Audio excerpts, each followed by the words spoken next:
Eso básicamente es una diapositiva que responde a un interrogante. ¿Por qué en situaciones de crisis del sector salud en casi todos los países de Latinoamérica? ¿Por qué las personas siguen yendo a una consulta de estética médica?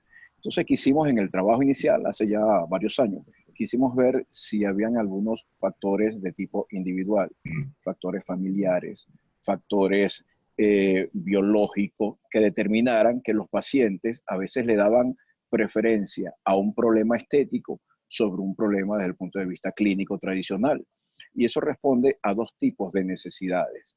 Unas necesidades llamadas sentidas, que es lo que siente el paciente en ese momento determinado, y una necesidad profesional de tutoriar, llevar a cabo tanto la necesidad del paciente como el hallazgo de alguna patología. Por eso es que queríamos evaluar por qué las consultas de estética médica a nivel mundial siempre se han mantenido o incluso han aumentado en un momento determinado. En la siguiente diapositiva.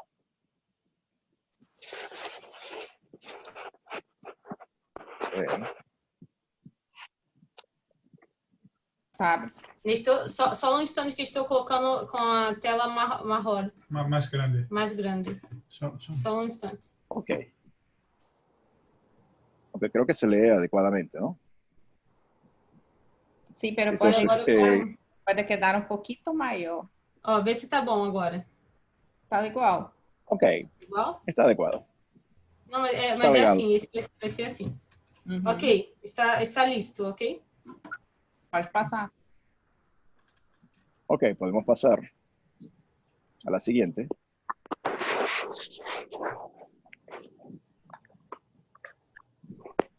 Okay. Pergunta se está certo. Fala com ele, Pergunta se está certo. Ok, esperando entonces la siguiente diapositiva. Repito Pastor, nuevamente para... ¿está correcto la orden? ¿Por qué me enviaste así?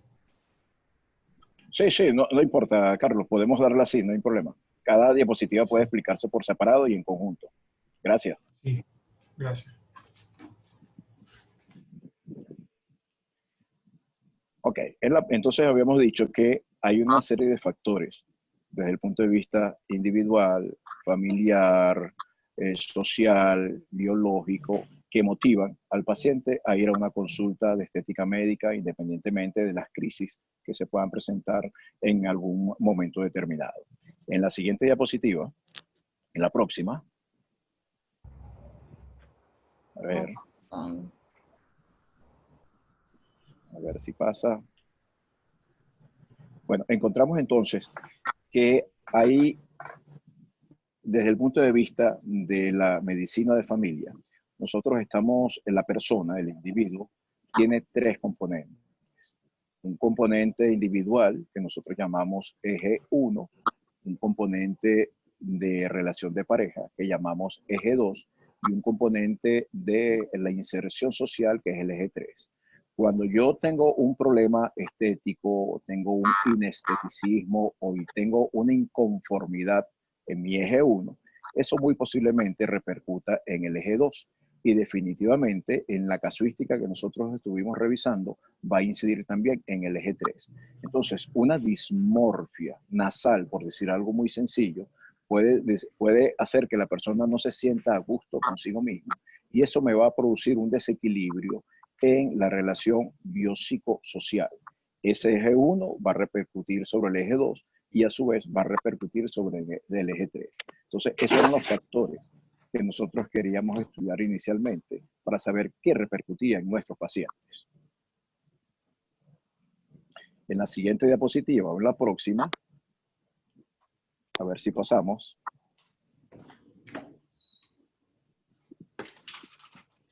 Está conseguindo mudar. A ver.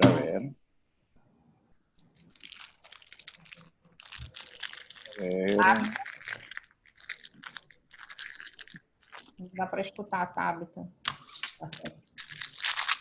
Se queda blindada. Escutando agora? Agora sim. Ok. Ahora sí. Ok, perfecto.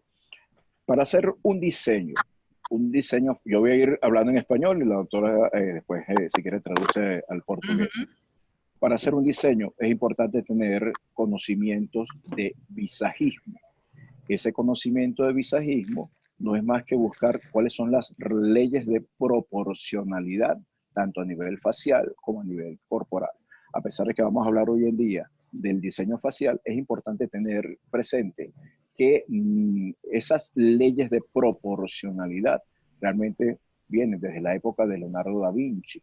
Estamos hablando que desde hace 800 años es que se usa esta ley de proporcionalidad.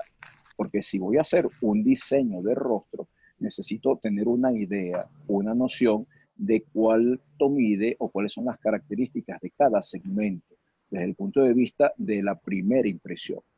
Es lo que nosotros llamamos eye tracking. Tengo que saber cuáles son los segmentos que constituyen el rostro y tengo que saber cuáles son los segmentos que constituyen el cuerpo y, por supuesto, la parte genital. Exato. Vamos de Tabata. Sí, passei. Ok. Não, não foi. Ahora sí, ¿Es ese? sigo en español. Não, Sí, tá sí, igual. ele- ¿Sigo en español o Sí, traducimos pode a ser. portugués? Todavía no tiene pregunta en portugués. Puede seguir en Ok. Ok, entonces nosotros realmente estamos usando técnicas de diseño modernos. Vamos a utilizar una serie de dispositivos para producir calor que nos permitan obtener el plasma gel, pero realmente nos estamos remontando a leyes de proporcionalidades que datan desde 700, 800 años, tanto a nivel facial como a nivel corporal. Y esto es importante porque cuando vayamos a abordar a nuestros pacientes, necesitamos obligatoriamente tener estos conceptos de visajismo. Un concepto de visajismo práctico que me permita entender por qué voy a hacer un rediseño facial de óvalo a cuadratura del mentón, porque necesito saber cómo son las líneas de aproximación que tiene cada segmento facial para poder tener un resultado adecuado, un resultado óptimo, porque si no, estamos trabajando de manera empírica. Entonces, no solamente requiero tener conocimientos de visajismo o de dibujo o de diseño, requiero también tener una habilidad práctica que me permita hacer sobre un rostro determinado un diseño para dar armonía facial. Lo que queremos básicamente es dar armonía facial, tratar de buscar la mayor simetralidad posible, entendiendo que la cara es asimétrica, entendiendo que el cuerpo es asimétrico. Y vamos a ver más Permito, adelante. Nestor, Sí, necesitamos, acá estamos con un problema. Só ok. um instante. Esto ocurre hasta en la televisión en vivo. Ok. Entonces, fíjense bien. Ok. La diapositiva que ustedes vieron hace un momento era básicamente para explicar que nosotros no estamos buscando realmente belleza. No que una persona se vea más bonita o menos bonita, sino que se vea saludable. Porque la armonía facial, la armonía corporal e incluso la armonía genital dan una imagen, sea consciente o de manera inconsciente,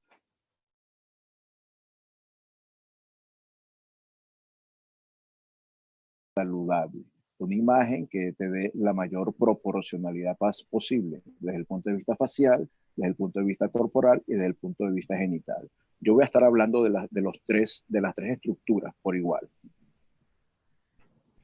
Ok, entonces esa es la imagen que ustedes están viendo en este momento. Nadie pensaría que ninguno de esas dos personas tiene problemas de artrosis, tiene problemas de lupus, tiene problemas de hipertensión, de diabetes. Básicamente la primera impresión que nos da son personas que son muy saludables. ¿Y cómo se traduce desde el punto de vista consciente e incluso subconsciente? Que son personas con éxito personal, con éxito laboral, con éxito familiar, es decir, que tienen una gran calidad de vida. Entonces, hay unas palabras claves. Armonía, armonía facial, armonía corporal, armonía genital, imagen saludable. Ya con esos dos conceptos, ya nos entendemos hacia dónde nosotros vamos a ofrecer a nuestros pacientes unas expectativas reales de mejoramiento, no vamos a obtener belleza, no vamos a obtener quizás una corrección de algún defecto, pero evidentemente va a mejorar de su estadio inicial al momento en que nosotros realicemos el protocolo de diseño con plasma o plasmodelado. Exacto. Si tenemos la próxima diapositiva, podemos entender un poco más este concepto. ¿Cambió? No, está igual. No ha cambiado todavía. Entonces vamos a quedarnos con esta imagen para ¿Cambió tener presente. o no? No. Teniendo esta ¿Está imagen, cambiando? vamos a entender. No, no está cambiando todavía. ¿No está cambiando? Solo un instante.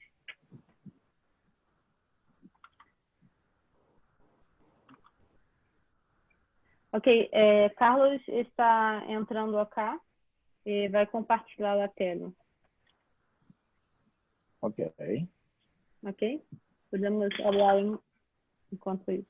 Sí, vuelvo a comentar mientras tanto. Entonces, hay algunos, el primer resumen que pudiéramos realizar en este momento es que para hacer un diseño, sobre todo un diseño de rostro, un plasmodelado, trabajar con toxina botulínica, con hilos de dermosustentación, con estructuración de láser, es importante que tengamos unos conceptos básicos, no solamente en el manejo de la instrumentación, de los equipos o de los productos o del biomaterial con el cual vamos a trabajar, sino también un concepto de armonía, porque precisamente nosotros debemos conocer técnicas de dibujo y conocer muy bien la anatomía facial, cuáles son los compartimientos en los cuales nosotros vamos a trabajar para poder entonces dar esa imagen saludable.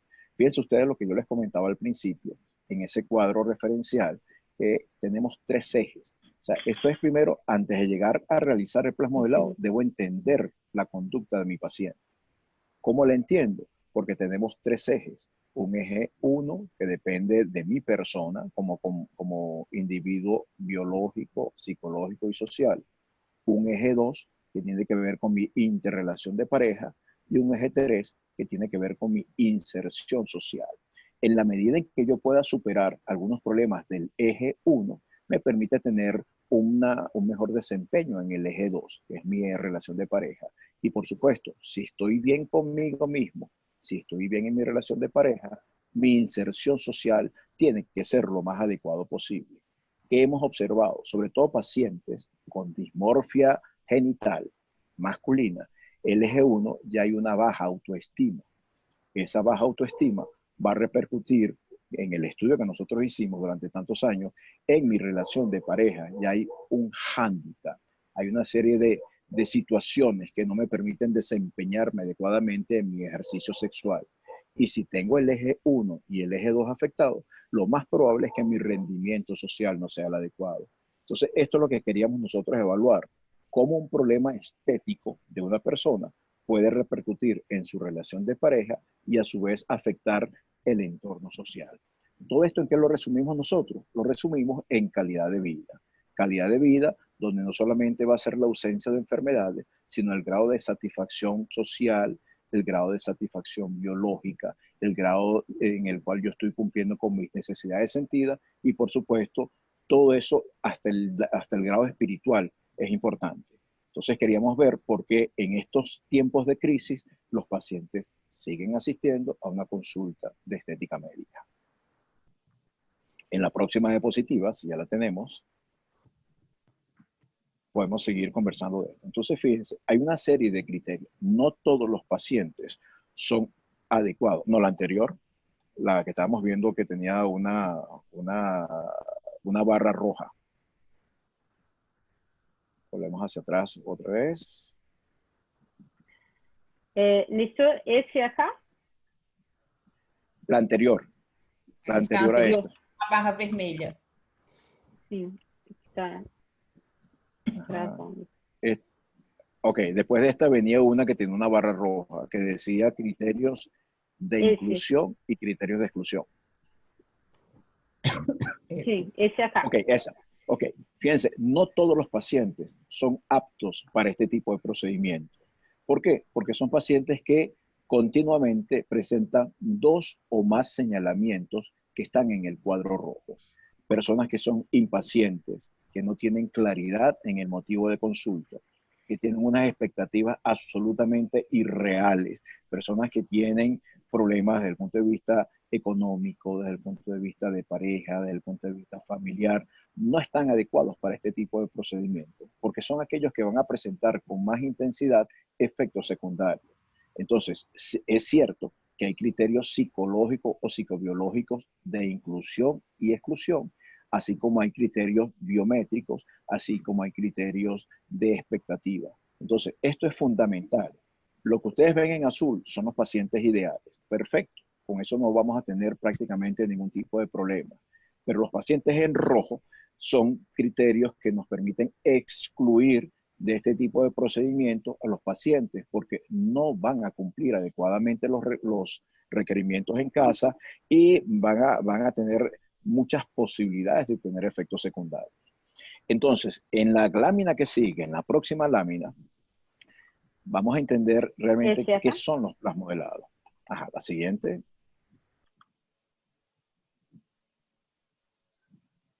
Ok, esa. No, la anterior.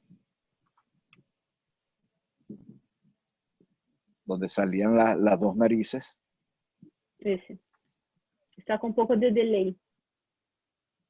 Sí, sí, está con esa. Ok, entonces, ¿cómo nosotros podemos definir desde el punto de vista científico, desde el punto de vista médico, esta técnica de plasmodelado estético, funcional, regenerativo? Nosotros estamos buscando básicamente un efecto de regeneración.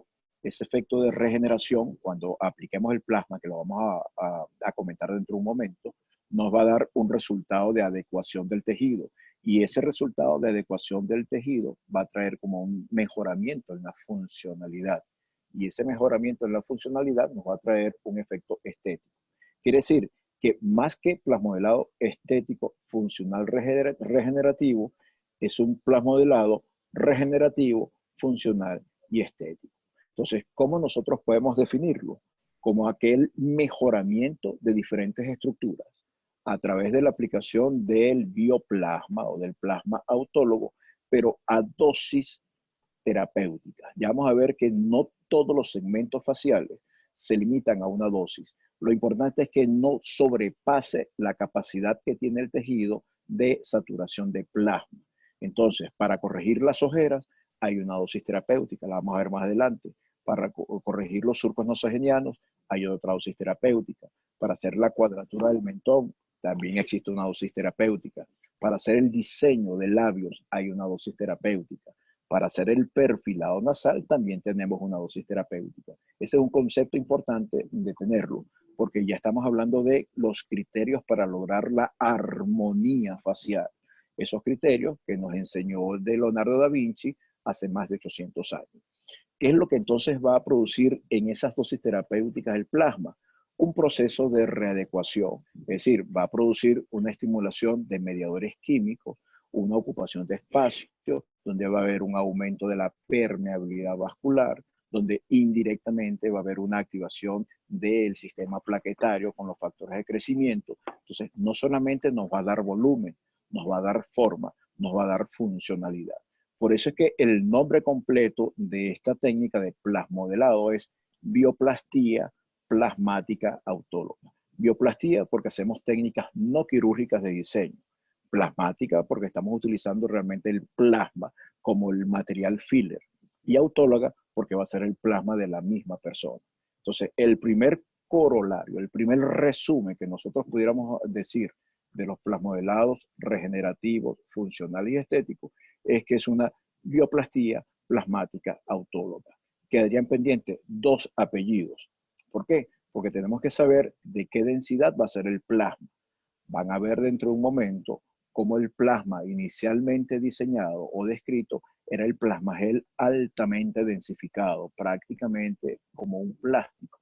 Ese plástico no sirve para hacer el modelado. Ven ustedes en la diapositiva cómo hay en el rasgo nasal superior es muy diferente al rasgo nasal inferior.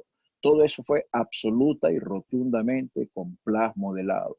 Técnica de mínima invasión de muy rápida aplicación y realmente con muy pocos efectos secundarios, pero sí se observan y sí es posible ver efectos secundarios con el plasma, incluso con el ácido hialurónico, con el PMMA o con cualquier producto filler que se pueda utilizar, incluso hasta el lipofiller, es decir, utilizando grasa autóloga, es posible también observar una serie de efectos secundarios.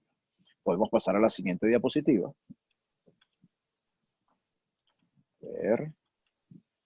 Entonces, lo que estamos usando son técnicas de artesanía. Nosotros somos artesanos.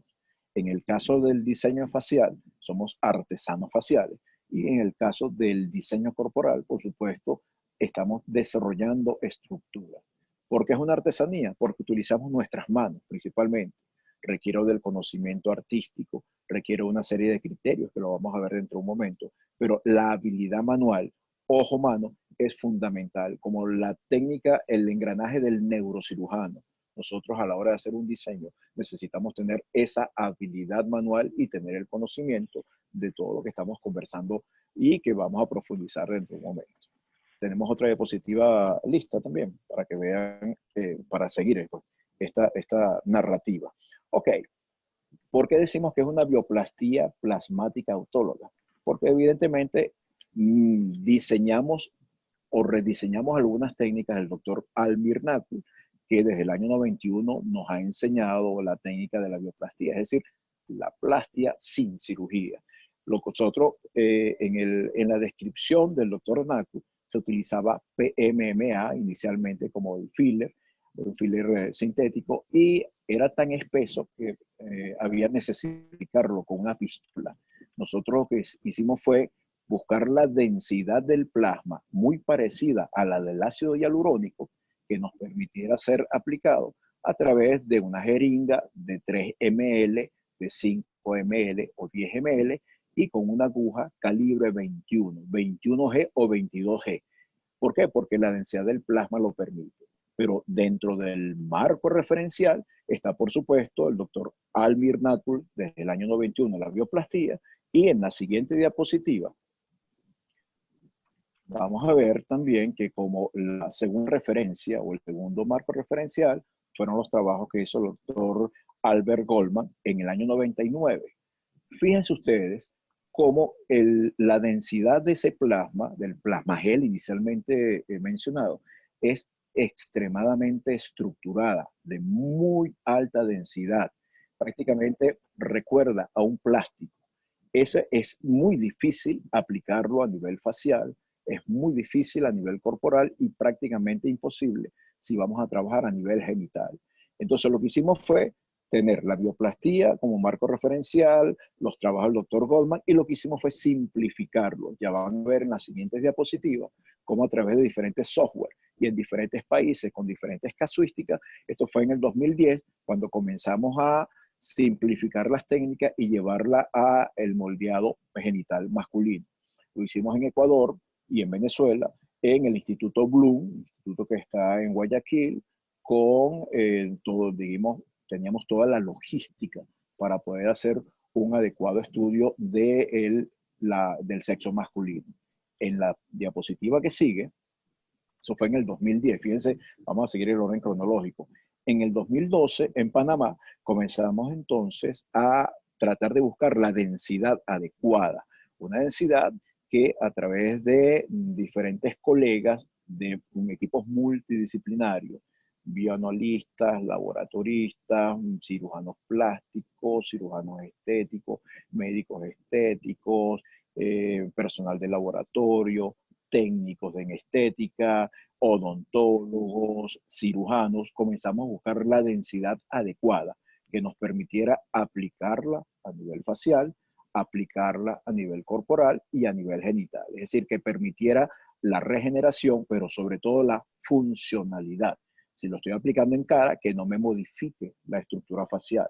Si lo estoy aplicando en genitales, que no me interrumpa la actividad coital. Y si lo estoy aplicando a nivel corporal, que me permita también el desarrollo funcional de cada una de las estructuras.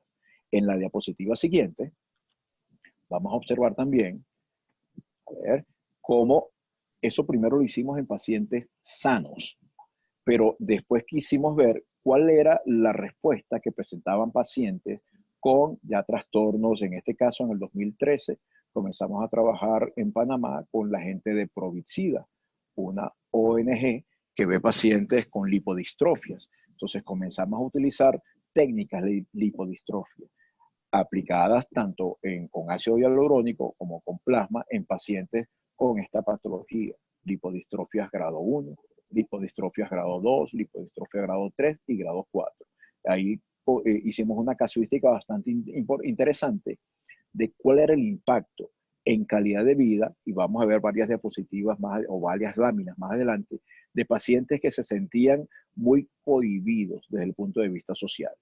En el 2011, ¿por qué en Venezuela comenzamos a trabajar muy profundamente con plasma? Porque resulta que comenzamos a observar muchos pacientes con efectos secundarios por la aplicación de ácidos hialurónicos que supuestamente eran naturales y productos fillers. Todos estaban adulterados. En ese estudio multicéntrico que nosotros hicimos, replicamos las lesiones que habían en los pacientes a nivel del dorso de los conejos, porque el tejido celular subcutáneo es muy parecido. Y observábamos, como ustedes ven, una serie de quemaduras. ¿Qué fue lo que resultó de este estudio? Que de 21 propiedades que debe tener un componente para ser biocompatible, 19 estaban adulterados. 19 estaban adulterados. Quiere decir que lo que estábamos aplicando era un ácido o un producto muy ácido, inducíamos una quemadura del tejido. Cuando hacíamos el estudio de la secreción de la quemadura, reportaban estreptococo, estafilococo. Cuando veíamos cuál era el grado de irritabilidad, nos daba mucho más de 4 cruces. Y cuando hicimos el estudio de espectrometría infrarroja, lo que encontramos era que no había ningún componente que decía el etiquetado del producto original. Es decir, había un producto completamente incompatible con los tejidos. Por eso el Ministerio de Salud de Venezuela sacó un decreto en el 2012 en la Gaceta Oficial, una resolución donde se prohibía todos los fillers, incluyendo el ácido hialurónico, porque en la muestra que se estudió, todos estaban, prácticamente casi todos estaban adulterados. Eso nos parecía a nosotros, por supuesto, dentro de todo lo trágico, porque incluso hubo pacientes con fallecimiento, pues intentamos buscar un filler para poder trabajar y comenzamos entonces a hacer estudios con el plasma en todas sus presentaciones, tanto bioestimulante o llamado PRP, como el plasma filler, que nosotros pues lo inauguramos con el nombre de plasmodelado. A ver si hay otra diapositiva, o en la siguiente diapositiva. En el año 2013, digamos que ya teníamos una casuística, ya teníamos una investigación. Inicialmente, en el año 2007, comenzamos a trabajar en República Dominicana, conjuntamente con el doctor Ramón Espinal, biólogo de la reproducción y cirujano vaginoplástico. Comenzamos a trabajar principalmente con genitales femeninos. Llegamos a realizar cerca de 29 cursos, más de 500 ginecólogos de todo el mundo pasaron por nuestro entrenamiento, y en el 2013 tuvimos la dicha de sacar ya un primer libro que se llama Cosmética Ginecológica con estas técnicas. Es decir, como marco referencial para el uso de plasmodelado tenemos el libro del doctor Nakul, el libro del doctor Goldman, y tenemos este libro que se llama Cosmética Ginecológica. ¿Cuál era la idea? Buscar blindaje.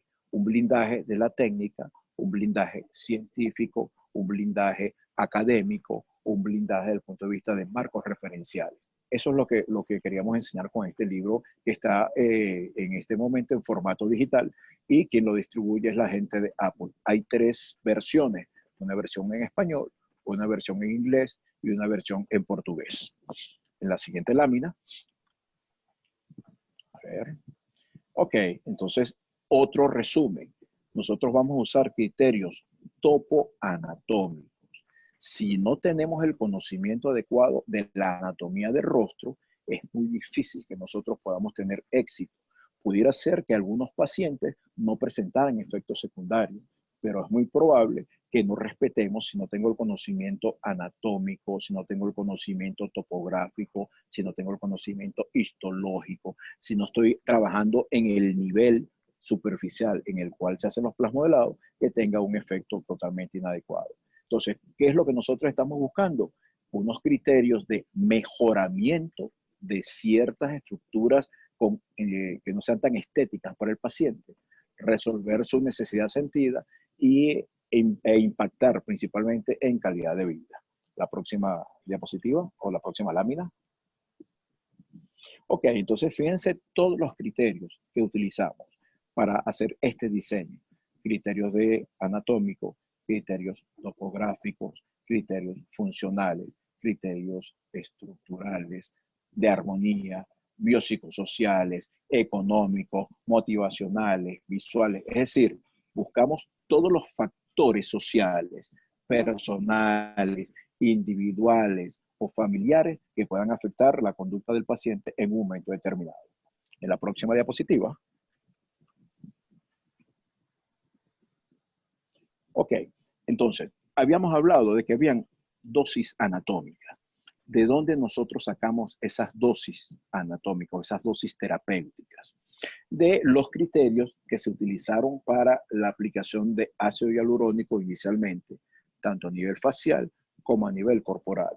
Lo que hicimos fue ver por superficie de área. Llevamos todas las estructuras faciales, las llevamos a superficies de área. Entonces queríamos ver cuánto tenía la semiluna de la infraórbita o de las ojeras, qué capacidad tenía, cómo se comportaba el plasma en un momento determinado, cuál era la distensibilidad que tenía el tejido. Y entonces lo que hicimos fue una tabla de equivalencias que van a ver más adelante, cuánto es lo máximo permitido que uno puede utilizar en plasma para un momento determinado en el diseño de rostro. En la siguiente diapositiva, a ver la siguiente lámina. Ok, fíjense cómo tenemos un antes y un después. Como la persona se ve, como estamos recuperando una alineación, una armonía en el rostro, por eso es que generalmente se habla hasta de un rejuvenecimiento facial. El término no es adecuado. Estamos buscando un refrescamiento facial, pero realmente no es un rejuvenecimiento, porque evidentemente eso no existe. Pero fíjense cómo un rostro medio ovalado con signos de desgaste, de cronoheliosis, que son esos hundimientos o esas depresiones que se presentan en el rostro, cómo nosotros vamos mejorándolas. En la medida en que se van mejorando, se va viendo un rostro mucho más juvenil, mucho más lozano. Por eso es que la terminología rejuvenecimiento facial se venía utilizando, aunque no es el adecuado. En la siguiente lámina, una cosa interesante de esta lámina, hay un enrojecimiento importante. Como nosotros vamos a inducir una respuesta inflamatoria inicialmente en el tejido, por eso ustedes van a ver que hay una respuesta de enrojecimiento. Ok, para entender esto, ¿qué es lo que nosotros debemos comprender a su vez? Que existe un ciclo vital. Un ciclo vital no solamente desde el punto de vista cronológico, sino un ciclo vital en nuestros tejidos, en nuestros aparatos, en nuestros sistemas, en nuestras células. Ese ciclo vital recibe el nombre de cronoheliosis. Esto es el arte de envejecer. Todos vamos a envejecer. Todos queremos vernos de un estatus inicial, ya con ciertos signos de desgaste, a un estatus como se refleja. Entonces, estamos trabajando con el subconsciente del paciente, donde siempre se quiere ver mucho más sano, se quiere ver mucho más joven. Entonces, nosotros tenemos que darle un mejoramiento en esa expectativa que tienen nuestros pacientes. En la siguiente lámina, vamos a ver realmente de ese ciclo vital y entender qué es lo que ocurre normalmente. Fíjense, la cronoheliosis, independientemente del fototipo de la persona, sea fototipo 1, 2, 3, 4, 5 o 6, siempre van a presentarse estos signos de cronoheliosis. Pero no solamente a nivel externo, sino también ocurren a nivel interno.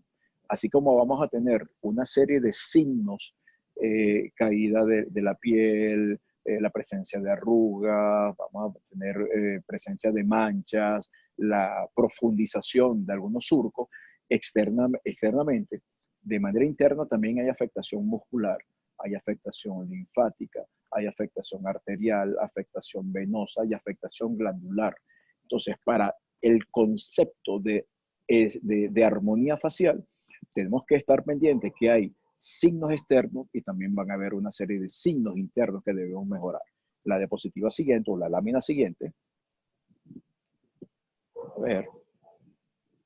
Ok, fíjense que esa es una foto muy, muy llamativa, muy conocida, salió en la revista Life de hace muchos años, donde hay la imagen de la izquierda, una muchacha, una chica, una joven, con una tasitura de sus tejidos, con una serie de líneas, y cómo con el correr del tiempo, por factores nutricionales, factores ambientales, factores biológicos, factores psicológicos, factores situacionales, se va perdiendo esa armonía de las líneas faciales. Entonces, eso nos está indicando que realmente hay un proceso de desgaste, no de envejecimiento, sino de desgaste facial, que lo que nos va a indicar es que esa alineación, esa armonía se va perdiendo progresivamente. La lámina siguiente. Ok, entonces nos da la fisiopatología de la cronoliosis en resumen. ¿Qué es lo que nosotros vamos a tener?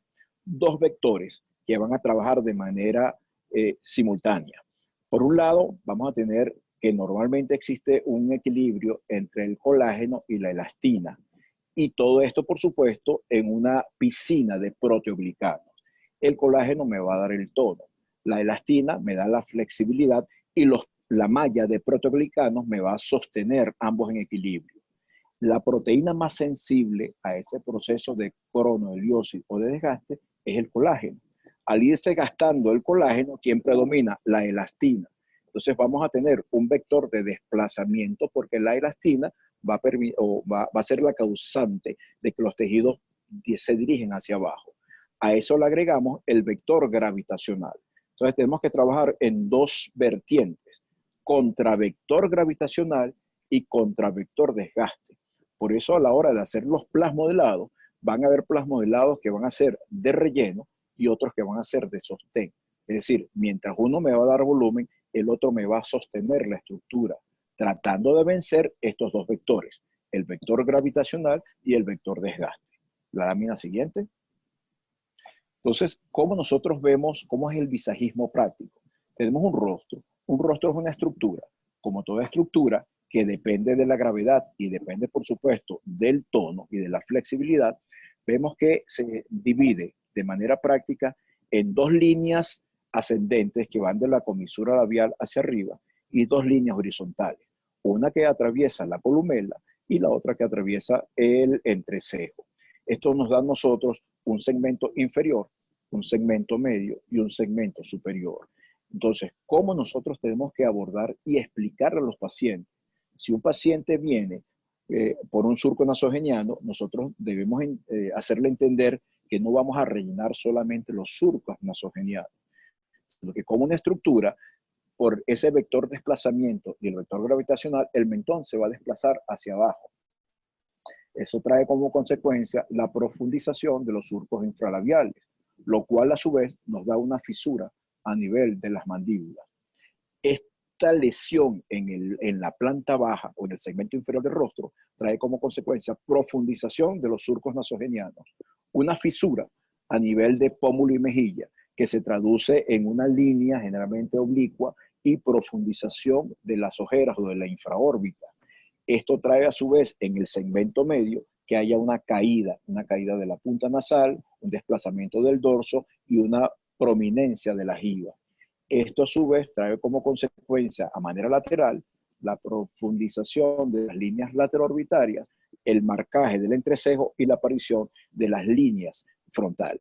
Esto nos da a nosotros entonces una idea de que para hacer un mejoramiento bastante intenso, bastante significativo del rostro, no solamente va a bastar con el plasma, sino que en ocasiones va a requerir también toxina botulínica y ocasionalmente va a requerir hidrodermosustentación. Es una tríada que nosotros podemos agregar o podemos alternarla, pero fíjense bien, para las depresiones tenemos el plasmodelado, para las deflaciones, la caída del tejido que se va a presentar, tenemos la dermosustentación. Y para la hiperquinesis muscular, evidentemente tenemos la toxina botulínica. Por eso a veces hablamos de diseño de rostro 3D, porque estamos usando tres técnicas.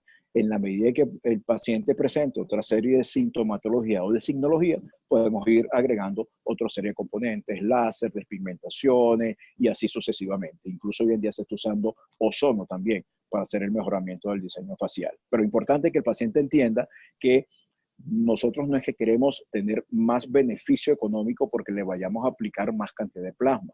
Es que necesitamos hacer estructuras de relleno y estructuras de soporte.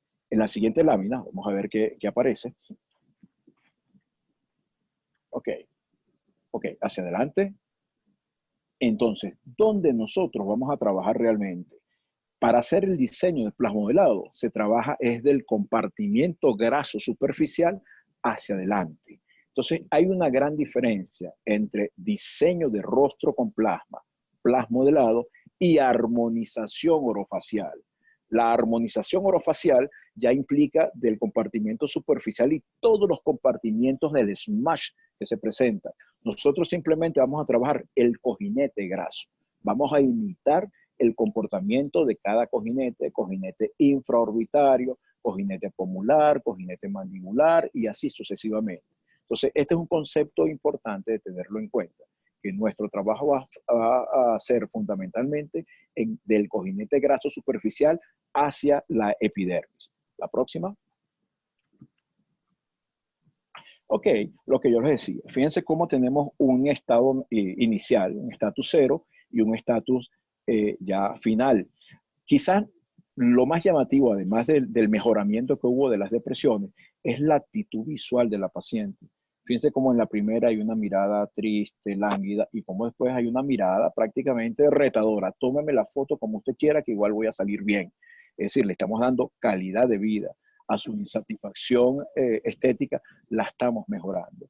Y fíjense ustedes cómo para lograr ese efecto completo, integrado, no solamente vamos a aplicar el plasma, de repente no solamente aplicamos la toxina, de repente no solamente estamos aplicando los hilos aislados en conjunto, es que necesito estimular el sistema muscular, el sistema glandular, el sistema linfático, el sistema arterial, el sistema venoso, es decir, todos los componentes faciales necesito estimularlos para lograr vencer o buscar un equilibrio entre la elastina que me desplaza hacia abajo, el vector gravitacional y, por supuesto, la restitución o regeneración del colágeno y los tejidos de sostén, porque voy a regenerar colágeno, pero también voy a regenerar proteoglicanos y glucosaminoglicanos.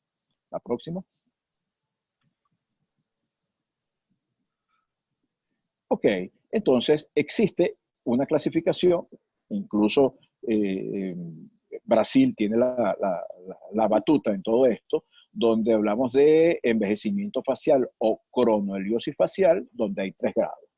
Grado 1, donde solamente hay un segmento facial afectado. Acuérdense que tenemos esa estructura de segmento inferior, segmento medio, segmento superior. Grado 2, cuando ya son 2 segmentos. Grado 3, cuando estamos hablando de la totalidad del rostro. ¿Para qué es esta clasificación? Para que cuando nuestro paciente llega a la consulta, si tiene grado 3, no va a salir con grado 1. De grado 3 tiene que pasar a grado 2, de grado 2 a grado 1. Por eso es importante el concepto de que son consultas secuenciales en el tiempo, no solo para vigilancia del paciente, sino para lograr una evolución en el tiempo, porque tenemos que responder al comportamiento fisiológico que tiene el tejido. Etapa inflamatoria, etapa de proliferación, etapa de remodelación. La vamos a ver en unas láminas más adelante. La próxima, por favor. Ok, entonces, otra palabra clave es mejoramiento. Hay que ofrecerle al paciente que vamos a mejorar su estructura. No es que vamos a corregirlo. Quizás logremos en algunos corregirlo. Pero cuando yo digo te voy a corregir una ojera, ese paciente, si no logramos el efecto prácticamente de un 99% de mejoramiento, va a estar inconforme. Pero cuando yo le digo voy a mejorar tu ojera, voy a mejorar el hundimiento de la infraórbita, ya cambia la expectativa. Y acuérdense que habíamos hablado que hay un paciente problema que sus expectativas están mucho más alejadas de lo que la realidad nos pide. Entonces podemos lograr mejoramiento de la frente, de las líneas lateroorbitarias, de la infraórbita, del pómulo, de la mejilla, del diseño nasal, de los surcos nasogenianos, de los labios, del mentón, de la cuadratura. Es decir, ya le estamos dando un abanico de posibilidades. Esto se llama menú de servicios. Ese menú de servicios te permite entonces saber que el paciente a lo mejor no se le quita su ojera, pero va a mejorar muchísimo a la inconformidad o a la incomodidad que él tiene. En la siguiente lámina.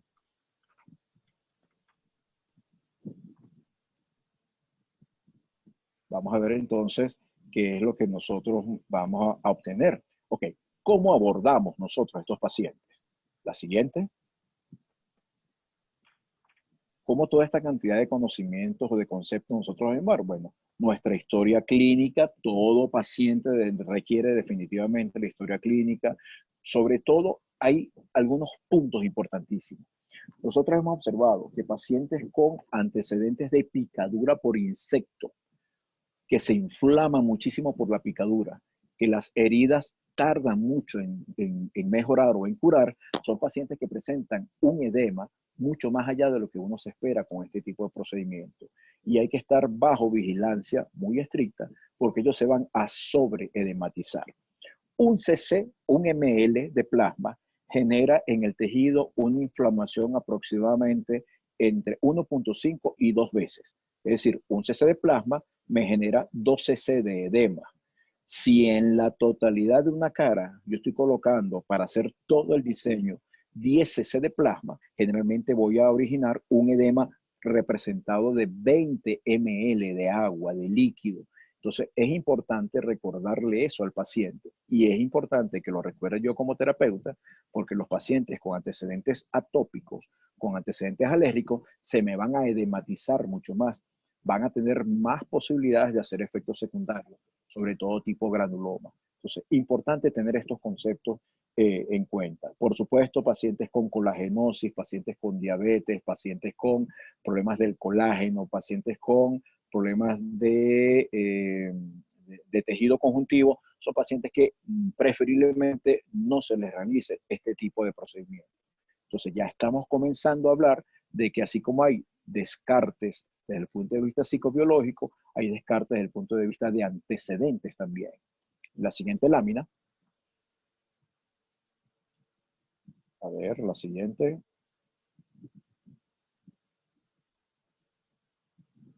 Ok, entonces todo paciente requiere de su historia clínica. La fotografía. Fíjense bien que es sumamente importante la fotografía y recordarle al paciente que nosotros somos asimétricos. Si el surco nasogeniano derecho requiere 2 ml de plasma y colocamos 2 ml en el surco contralateral, no va a ser el mismo resultado porque uno va a ser más profundo que el otro.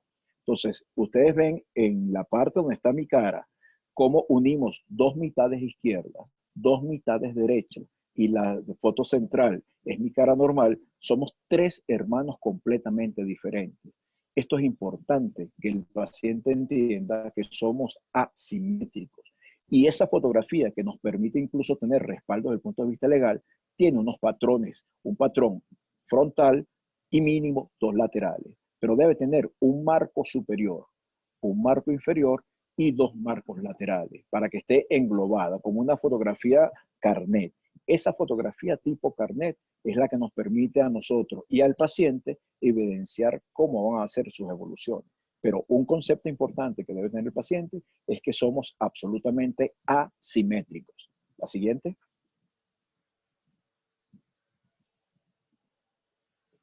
Y recordar todos los conceptos anatómicos. Fíjense ustedes cómo tenemos un cablero entrecruzado entre arteria, vena, nervios, pero no conforme con esta topografía.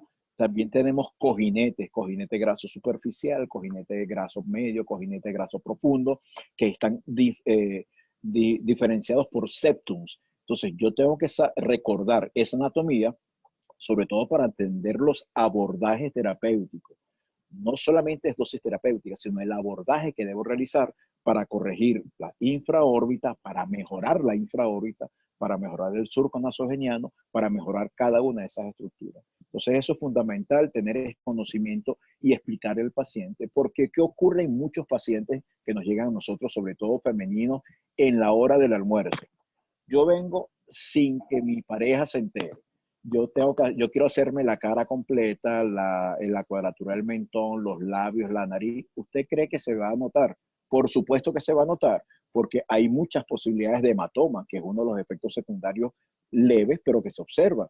80% si estoy haciendo cuadratura del mentón, 50% si estoy haciendo la infraórbita. Si estoy haciendo labios, es muy probable también que se dematice de sobremanera y así sucesivamente. Entonces, importante recordar esta lámina donde tengo la anatomía vascular, la anatomía linfática, la anatomía nerviosa y, por supuesto, los septum grasos en los cuales yo voy a trabajar. Septum grasos superficiales.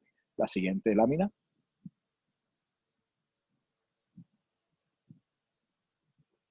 Ok, ahí tienen entonces, en esa breve anatomía del rostro, ven ustedes cómo tenemos en esa ficha cadáver, con esa pieza cadáver, realmente lo que nosotros vamos es a imitar la naturaleza. Nosotros vamos a proveer el rostro otra vez de ese tejido que por el vector desgaste, por el vector gravitacional, por el proceso de croneoliosis, obviamente se va desgastando. Entonces vamos a trabajar en cada una de esas estructuras y por eso es que se desarrolló una técnica para abordaje de las lateroorbitarias, de la infraórbita, del diseño nasal, del diseño de cada una de las estructuras. Pero importante tener esto que es un colchón. El plasmodelado busca ser el colchón. Fíjense que es imposible que la toxina botulínica haga efecto en este colchón. ¿Por qué? Porque obviamente no estamos llegando al tejido muscular. Si yo tengo un paciente que no tiene estos cojinetes grasos adecuados, ¿para qué voy a colocarle hilos de dermosustentación? Porque no tengo un tejido que me lo soporte. Entonces, a veces, el desconocimiento o el no recordar la anatomía del rostro, sobre todo del cojinete graso, que nos da forma, nos da volumen, nos da sostén, nos hace también tener efectos secundarios innecesarios. Si es un paciente que tiene consumo importante del tejido graso, no vamos de primera a hacerle los hilos de dermosustentación. Primero, preferible hacerle el colchón o el cojinete graso y después, por supuesto, hacer el resto del tratamiento. Igual ocurre con la toxina botulínica cuando trabajamos los segmentos medio inferiores, sobre todo para los filetes periféricos. La siguiente lámina.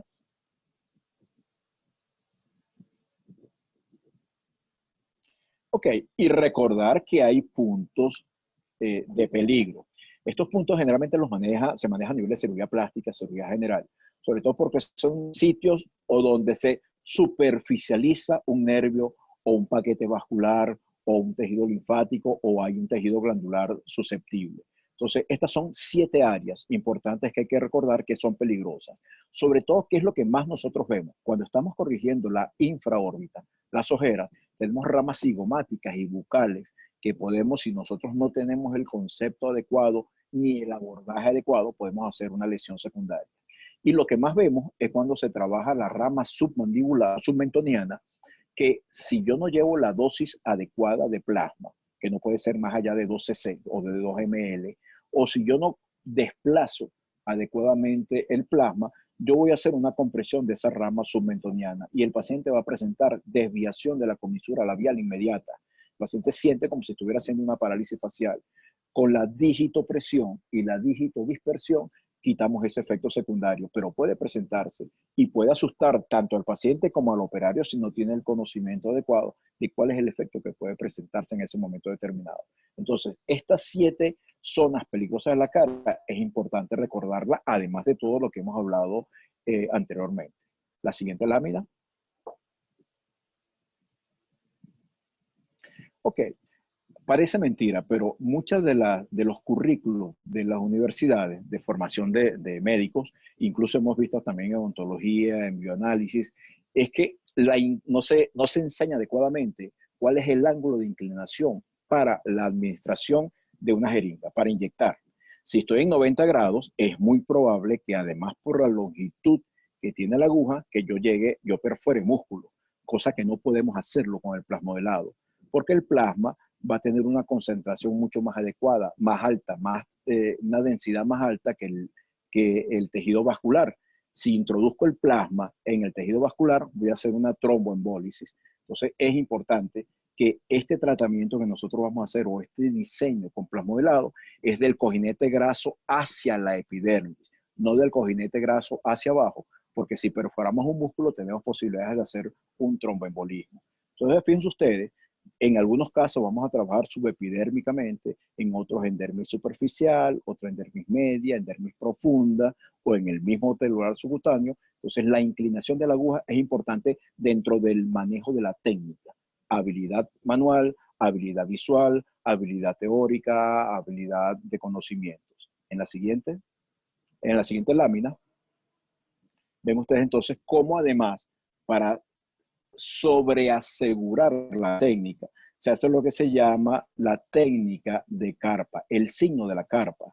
Tengo dos manos. Mi mano derecha, en el caso de ser dextrómano, va a ser mi mano operaria, pero mi mano izquierda es la mano tutora. Tan importante es la izquierda como la derecha. Yo incluso diría que más importante es la mano contralateral, porque es la que me va a hacer el signo de la carpa, me va a ubicar en el tejido en el cual yo quiero aplicar el plasmodelado y va a evitar que me discurra. Cuando se está trabajando sobre todo tabique superior o se está trabajando la parte baja del entrecejo, si yo no pongo mi mano tutora, por el peso de gravedad, el plasma me puede discurrir hacia sacos lagrimales y puedo hacer una compresión mecánica.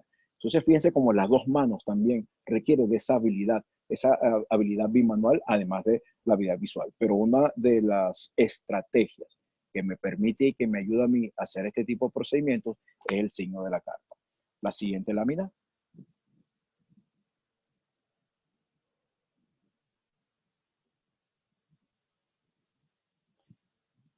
No, la otra, hacia adelante.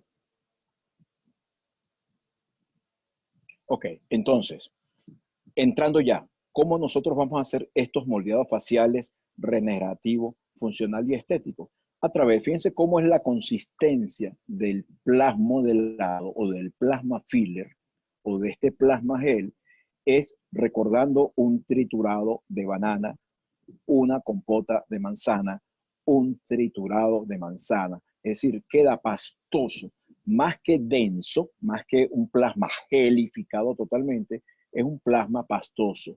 Esa densidad pastosa del plasma que se menciona en centistoque, me permite a mí que lo introduzca en cualquier estructura del rostro, simplemente con esa jeringa que ustedes ven, en ese caso es de 10 ml, puede ser de 5 ml, puede ser de 3 ml, pero lo más importante es la jeringa con la cual nosotros vamos a aplicarlo, que va a ser una jeringa 21 o 22G, es decir, tiene 3,8 centímetros de longitud y tiene apenas 0,8 milímetros de grosor. Esa densidad del plasma permite ser aplicado a través de esas dimensiones de la jeringa. Y ven ustedes cómo en esa diapositiva están las dosis máximas. Prácticamente nunca se llega a las dosis máximas, pero por superficie de área y comportamiento del plasma, nunca deberíamos pasar de esa dosificación para corregir infraórbita, pómulos, mejillas, surco nasogeniano, surco infralabial, diseño del labio o el diseño a nivel del triángulo nasal. La próxima, la siguiente lámina. Ok, el consentimiento informado. Ya habíamos dicho que uno de los requerimientos, por supuesto, es la fotografía. Frente, lateral derecho, lateral izquierdo, mínimo, y por supuesto después los segmentos que se quieren corregir.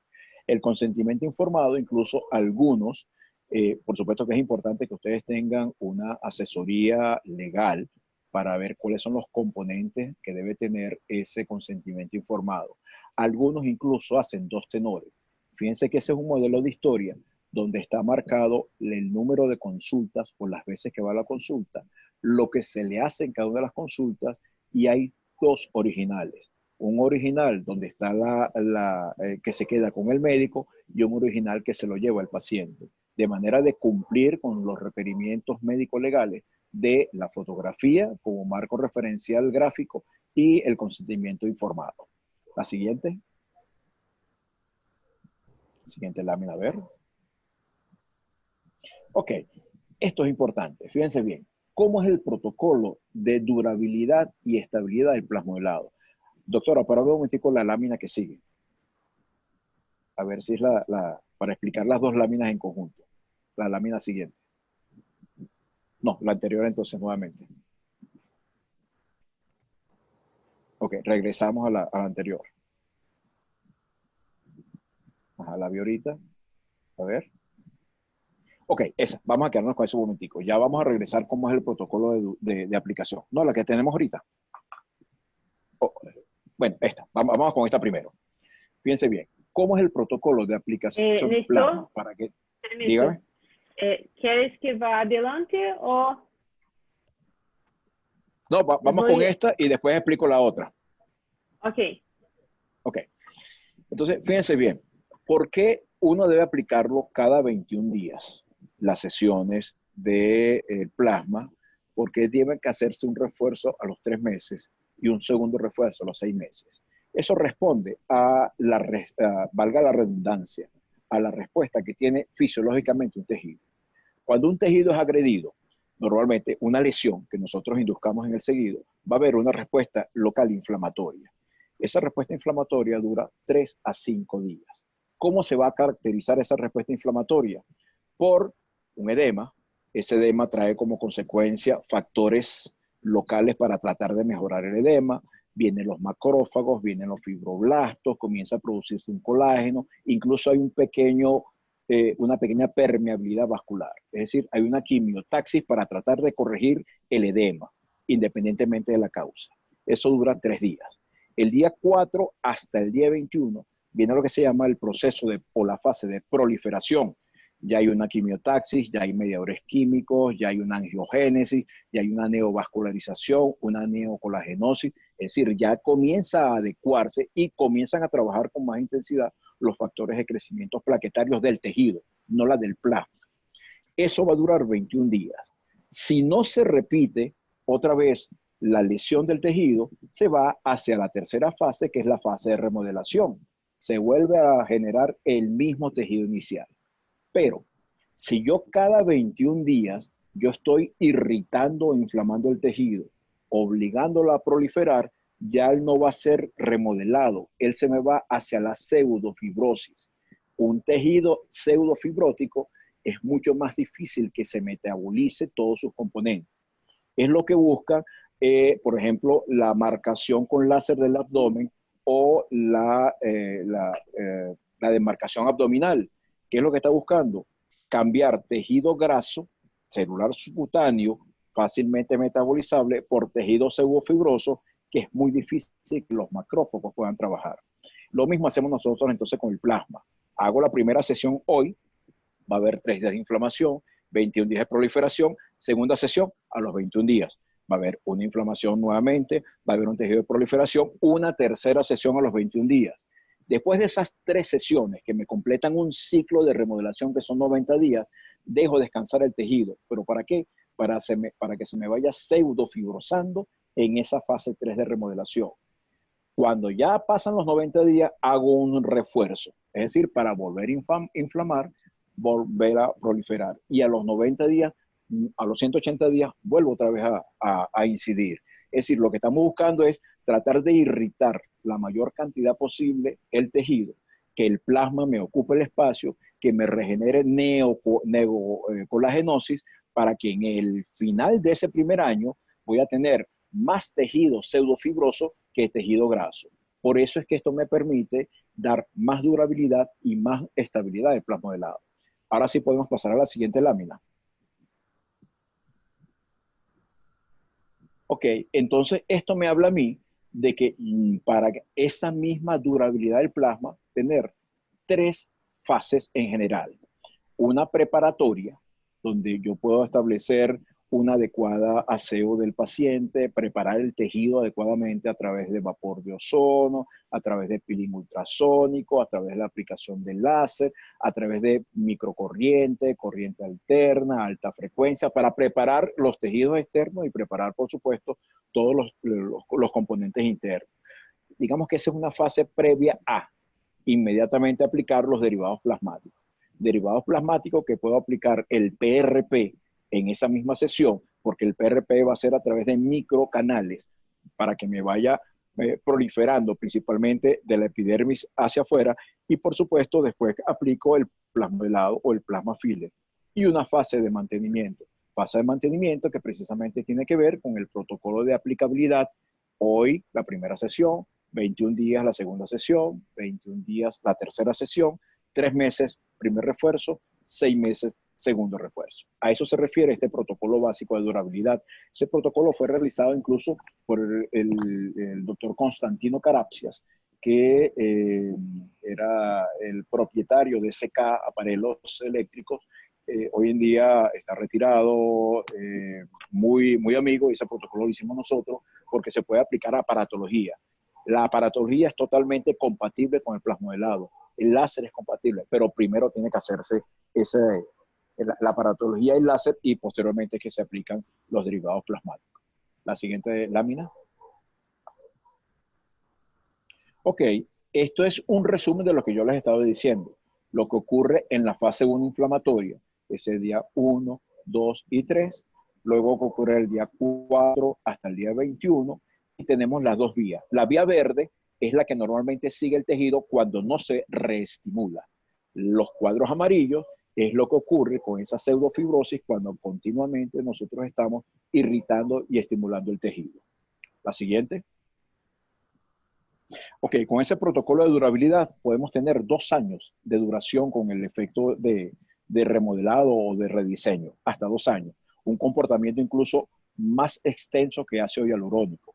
Y esto me permite decir que el plasmodelado, en aquellos países donde está permitido el ácido hialurónico, se pueden combinar sin ningún problema. Me va a dar más estabilidad molecular, me va a dar más permanencia incluso del diseño.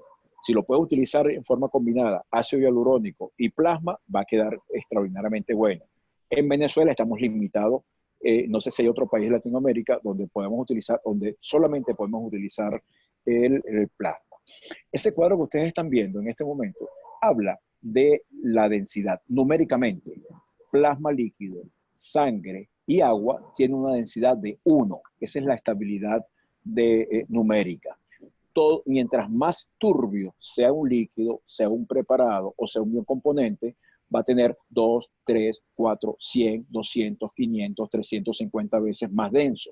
El ácido hialurónico no reticulado que se venía utilizando durante muchos años decía densidad 350. Eso significa que es 350 veces más denso que el agua, 350 veces más denso que el plasma, 350 veces más denso que la sangre. Entonces, nuestro plasma está entre los 350 y los 650 centistoques.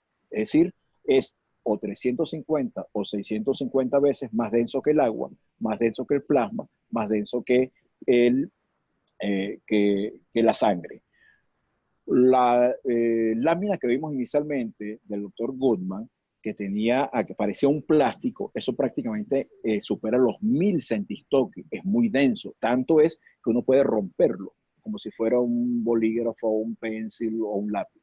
Entonces, vamos a trabajar con una densidad media del plasma.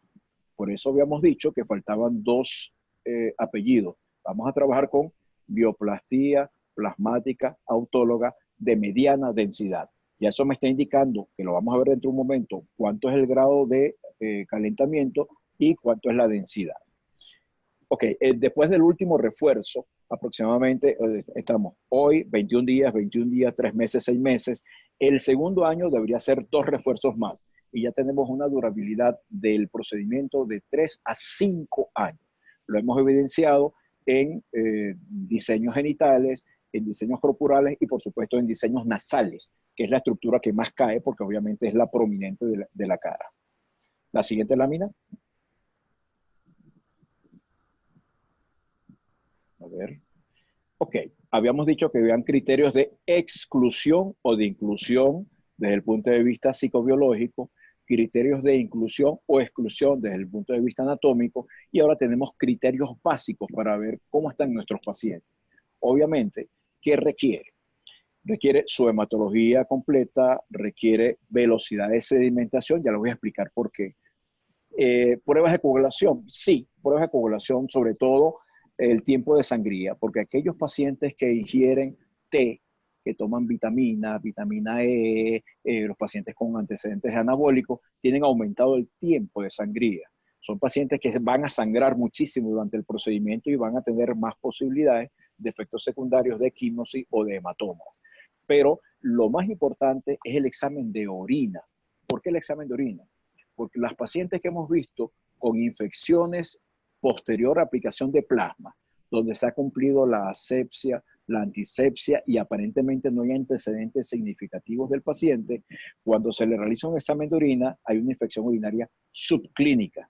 Entonces, fíjense ustedes qué fue lo que nosotros hicimos, sembrar del lecho renal o del lecho vesical las bacterias a el plasma. Y recuerden que el plasma transmite absolutamente todos los, es el elixir de la vida.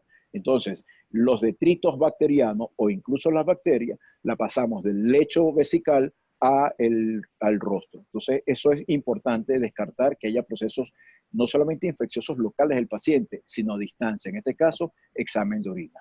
La próxima.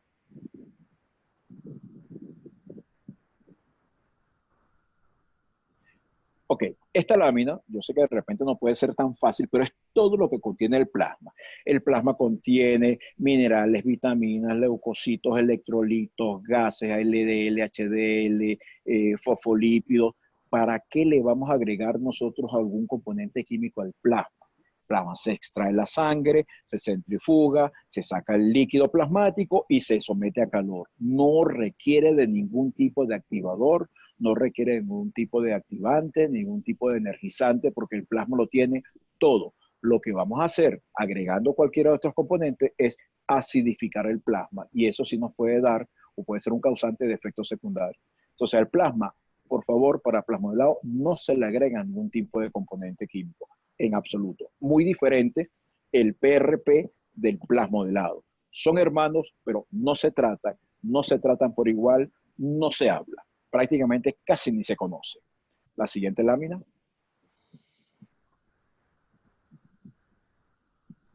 Ok, entonces, ¿quién es la estrella realmente? ¿Qué es lo que nosotros vamos a utilizar el plasma? El plasma total. No vamos a sacar ni PRP, ni vamos a sacar plasma pobre en plaquetas. Todo el plasma total. El principal actor en los plasmodelados o en el plasma filler es el plasma pobre en plaquetas, que fue descrito inicialmente en el año 65, mucho antes que el plasma rico en plaquetas. El plasma pobre en plaquetas es rico, valga la acotación, en proteínas adherentes, rico en fibronectina, vitronectina, trombopodina, factor de von Willebrand. Por eso es que es un pegamento inmediato, instantáneo. Entonces, importante recordar que voy a sacar todo el plasma total, y después de ese plasma total que lo voy a someter a calor, no se van a desnaturalizar por el tiempo de aplicación de calor esas proteínas adherentes. Además que representa apenas el 5% del componente. Lo más importante del plasmodelado es el líquido plasmático que voy a obtener. Entonces, ese líquido plasmático es rico en estas proteínas adherentes, y por eso cuando uno lo aplica en cualquier estructura del rostro o del cuerpo, tiene una adherencia inmediata con los tejidos subyacentes. La próxima lámina.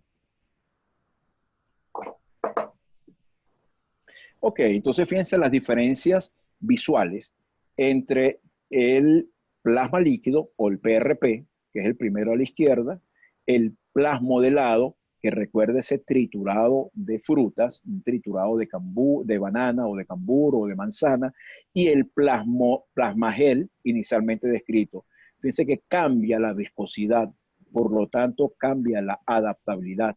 El líquido penetra fácilmente y se metaboliza muy fácilmente.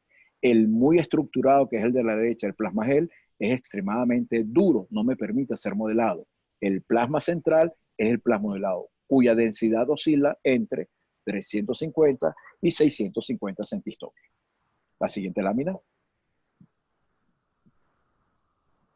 Ok, fíjense histológicamente cómo se aprecia. El de la izquierda es el PRP, plasma bioestimulante, o inadecuadamente llamado plasma rico en plaquetas. Fíjense que es bastante líquido, muy poco denso, pero cuando se somete a calor por los diferentes dispositivos de calor, que lo vamos a comentar también en poco tiempo, vean cómo se aglomera. Esa aglomeración del plasma, esa conjunción del plasma, es la que me permite a mí tener una gelatina, una materia prima, que me permite, es casi como un yeso, que me permite ser aplicado a los tejidos, moldearlo, y por eso aplicado junto con el protocolo de durabilidad me va a dar tiempo, me va a dar permanencia en el tiempo. La próxima.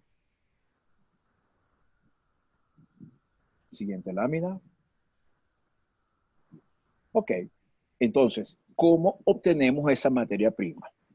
Lo habíamos dicho el lunes pasado, pero es bueno siempre volver nuevamente a recalcarlo.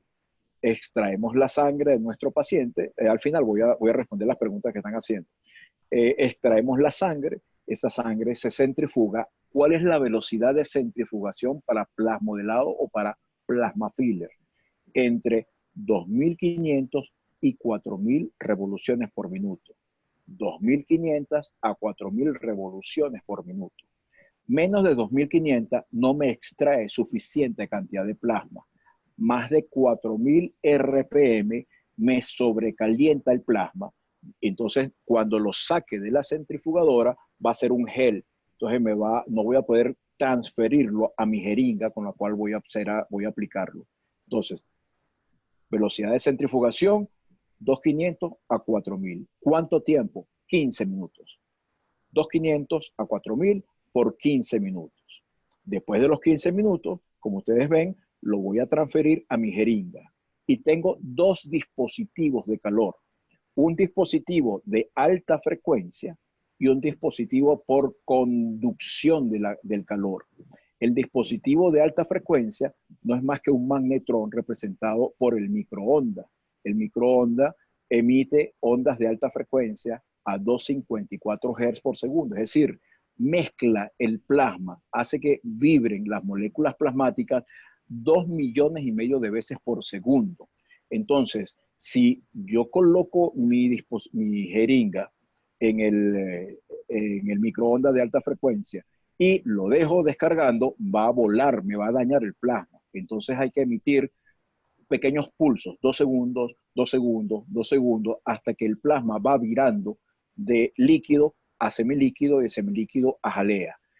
Cosa que es mucho más sencilla con los dispositivos de calor, como lo ven ustedes, como el Thermogel Filler, que normalmente estaba descrito para 90 grados para hacer el termogel, pero nosotros, para hacer el plasma gel, pero nosotros vamos a llevarlo a 60 o 70 grados, aproximadamente 5, 6 o máximo 7 minutos, que es el que me va a dar la consistencia de jalea.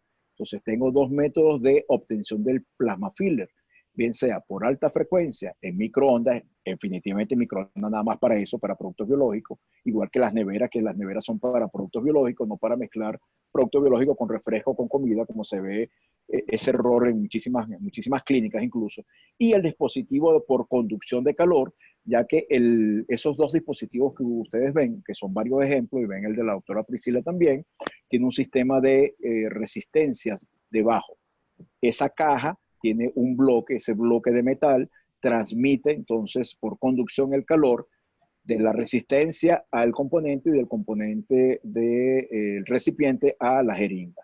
Eso nos permite entonces nosotros obtener el plasma jalea, que lo vamos a enfriar, bien sea a nivel de temperatura ambiente, bien sea debajo de un aire acondicionado o en un ambiente enfriador. ¿Por qué? Porque si no se me sigue cocinando el plasma. Y si se sigue cocinando de plasma jalea, se me va a convertir en plasma gel altamente estructurado. La próxima diapositiva o la próxima lámina, por favor. Ok, entonces queríamos saber qué cantidad de tubos nosotros vamos a utilizar para obtener un determinado número o determinado ml de plasma. Pueden utilizar para plasmodelado tubo azul, tubo verde, tapa morada, tapa blanca, tapa amarilla o tapa roja. Es muy diferente a cuando vamos a trabajar con plasma bioestimulante o con PRP. Aquí no nos interesa realmente cuál es el componente anticoagulante. El azul tiene citrato de calcio, el verde tiene heparina, el morado tiene EDTA y el rojo no contiene anticoagulante. La única diferencia es que cuando estamos trabajando con azul, verde y morado, vamos a obtener líquido plasmático, vamos a obtener plasma. Pero cuando estamos trabajando con el rojo, que no tiene anticoagulante, es suero plasmático. Cuando lo sometemos a calor, bien sea por conducción o bien sea por alta frecuencia, es exactamente el mismo material. Es decir, no importa la clasificación de colorimétrica de la tapa. Lo que quería decirles es que si yo voy a hacer un rostro y el rostro requiere de 10 cc de plasma total, yo voy a extraer el doble de sangre. Porque en el proceso de centrifugación, como voy a llenar el tubo de sangre hasta saturarlo, a diferencia del PRP, yo voy a tener dos mecanismos de extracción de plasma.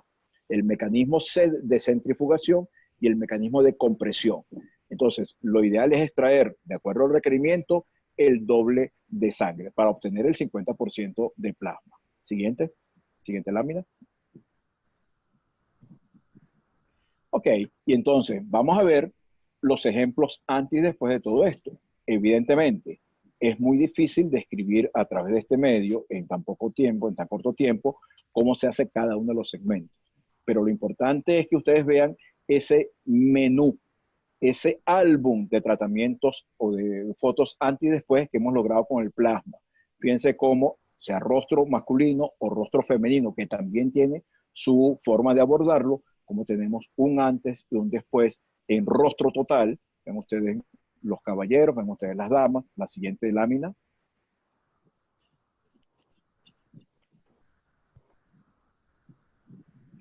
Diseño nasal, e incluso, ¿qué es lo que normalmente uno debe trabajar?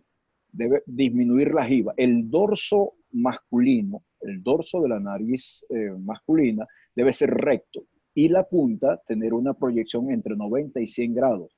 El dorso femenino es cóncavo, ligeramente cóncavo, con la punta entre 100 y 120 grados máximo. Vean ustedes cómo los primeros dos caballeros y en la foto a la derecha es para corregir principalmente esas dismorfias naturales, pero la lámina del centro, justamente donde dice plasmodelache nasal, es una sinequia posquirúrgica. Una sinequia posquirúrgica, ya sabemos que hay unas posibilidades después del diseño nasal quirúrgico de que ocurran este tipo de malformaciones, no porque el operario la realice mal, sino por toda la habilidad que tiene la estructura nasal, como se puede corregir también con el diseño nasal. La siguiente. Hicieron una pregunta hace un momento que la vi muy rápida. No nos interesan los factores de coagulación, doctor. Realmente no estamos trabajando con factores de coagulación, estamos trabajando con masa, con plastilina, con gelatina. Esa plastilina va a ocupar el espacio y es la que va a desencadenar los fenómenos de reactivación. Pero realmente en este caso no nos interesan ni las proteínas ni los factores de coagulación. Lo que nos interesa es obtener la masa, para esa masa introducirla en el tejido y desencadenar la fase inflamatoria, la fase proliferativa y la fase de remodelación hacia la pseudofibrosis. Noten cómo la infraórbita en las fotos de abajo, cómo se nota también si hay un edema infraorbitario, cómo se corrige el canal. Hay una técnica para la corrección del canal, y si hay un vaciamiento total de la infraórbita, como podemos también hacer una nivelación para que la persona no solamente deje de verse más cansada, sino que estamos tratando de buscar la armonía facial. La siguiente.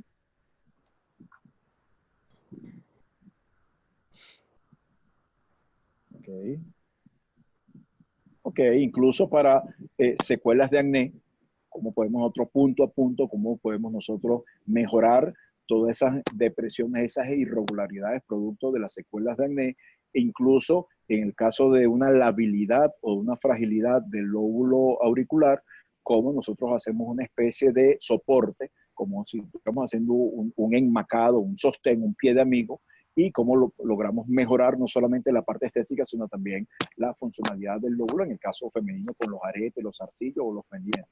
La próxima.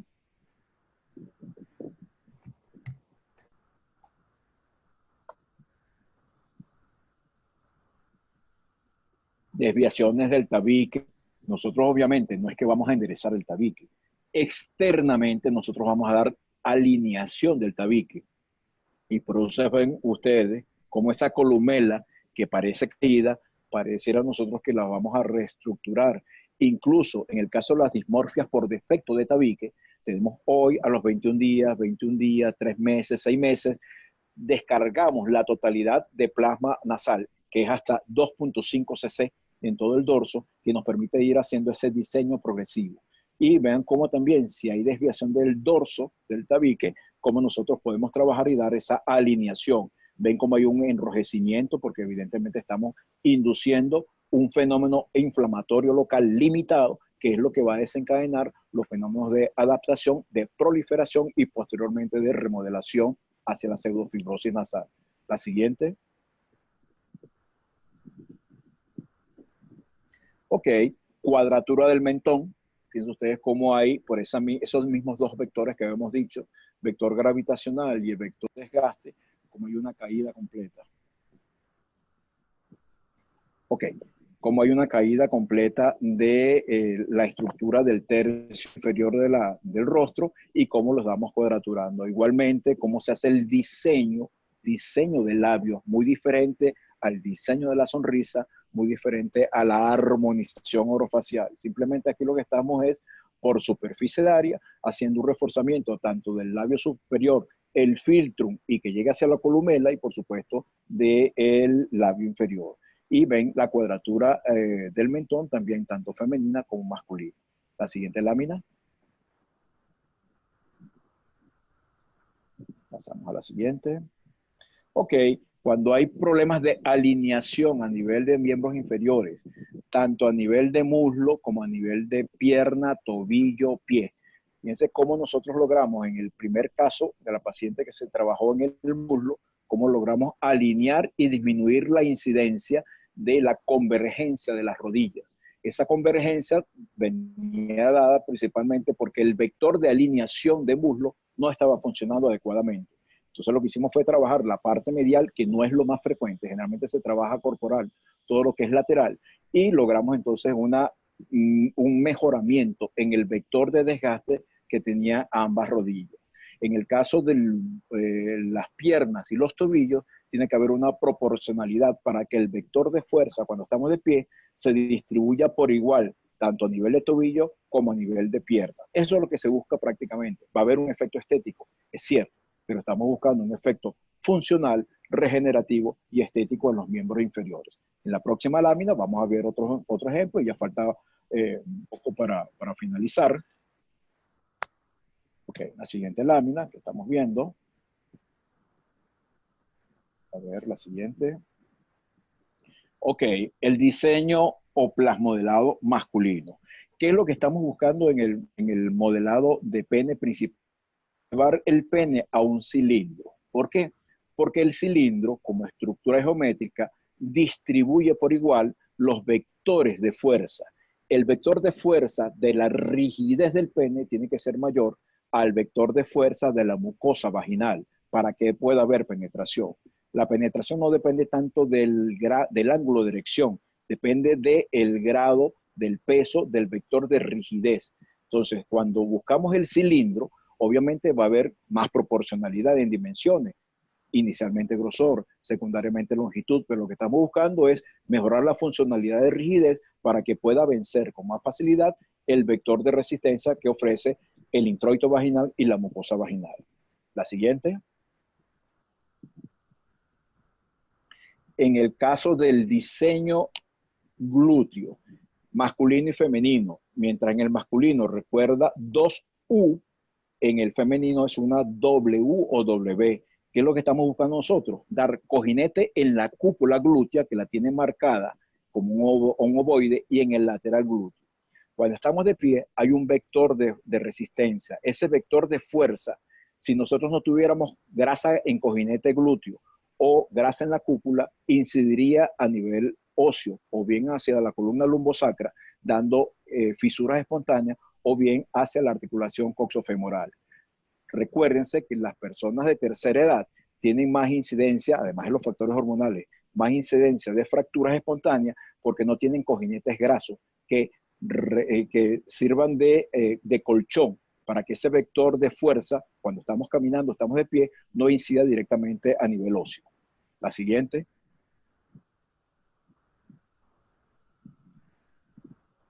Ok, incluso en los casos de hallux valgus o de dolores al apoyo por una disminución del tejido graso, fíjense que haciendo este tipo de plasmodelado logramos mejorar la laxitud que tiene la articulación originaria del dolor en el caso de los hallux valgus, y en el caso de falta de soporte de apoyo, pues nosotros le damos más curvatura a la parte medial del pie y por supuesto a los dedos. Estamos mejorando el soporte de apoyo.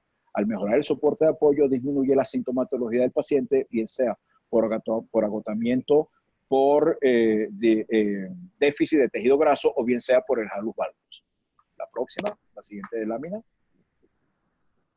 Y ya estamos prácticamente terminando este bosquejo. En el caso también del desarrollo de bíceps, tríceps o pectorales, también es posible hacerlo con dosis terapéuticas definitivamente en el caso masculino. Y en el caso de las mamas, de los senos, nosotros es un balón mamario. Ese balón mamario tiene un polo norte, un ecuador y un polo sur. Trabajando justamente a nivel del ecuador, podemos incidir tanto en el polo inferior, dándole soporte, levantando la mama, como ustedes la ven, y cuando trabajamos en el polo medial o a nivel del ecuador, estamos dando la forma del escote. Entonces, con el plasma de lado, la misma secuencia, el mismo protocolo, la misma preparación, obtenemos un mejoramiento del balón mamario, tanto a nivel de soporte, como a nivel de proyección de pezón, como a nivel, por supuesto, de el refrescamiento del escote. La siguiente.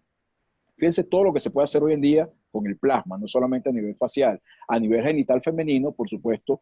En la primera diapositiva, en la primera foto superior, es el no deber ser. Las estructuras clitorianas, labios, el introito vaginal no debe estar sobreexpuesto por cuestiones bien sea hormonales, de comportamiento, de hábitos de la paciente, el rasurado, las toallas sanitarias, factores alimentarios, se consumen las barreras de los labios mayores.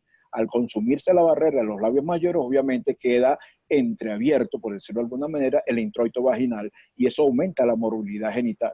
Por eso es que en el 2007 o desde el 2007 en República Dominicana y en el resto de los países comenzamos a desarrollar los protocolos genitales femeninos, no solamente en labios mayores, también hacemos a nivel de uretra, a nivel de labios menores, monte de Venus, nivelación del periné, estrechamiento vaginal no quirúrgico, reforzamiento del punto G, prominencia del clítoris. Es decir, hay un ramillete o hay subtécnicas para mejorar también toda la estructura genital femenina y bajar la morbilidad. O incluso para las incontinencias urinarias, grado 1, grado 2, se está aplicando no solamente láser, no solamente plasma PRP, sino también se está utilizando plasmodilado para hacer un cojinete, un soporte.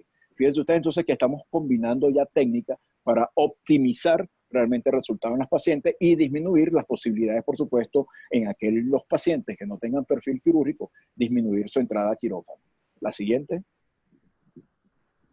Creo que ya estamos casi en las últimas. Y en el caso de pacientes con artrosis deformante, obviamente hay un equilibrio entre los agonistas y los antagonistas. En el caso de esta paciente, la de arriba y la de la derecha, había una dismorfia severa por consumo principalmente del dorso.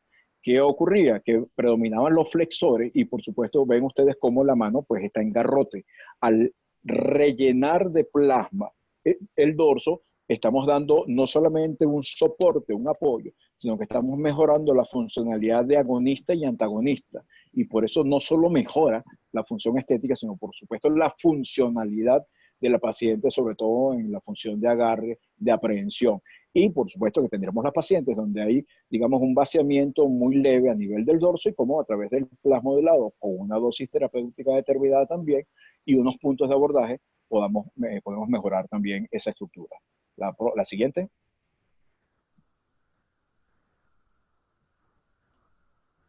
La siguiente lámina.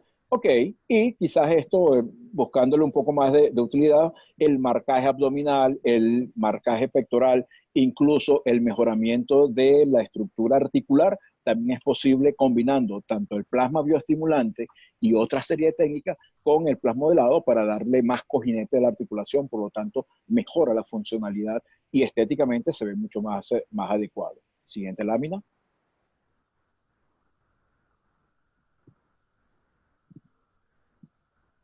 Y ya, finalizando, tenemos 3 o 4 láminas de pacientes con parálisis facial, como de manera secuencial, nosotros colocamos normalmente, fíjense, normalmente se coloca un vector de relleno y un vector de soporte.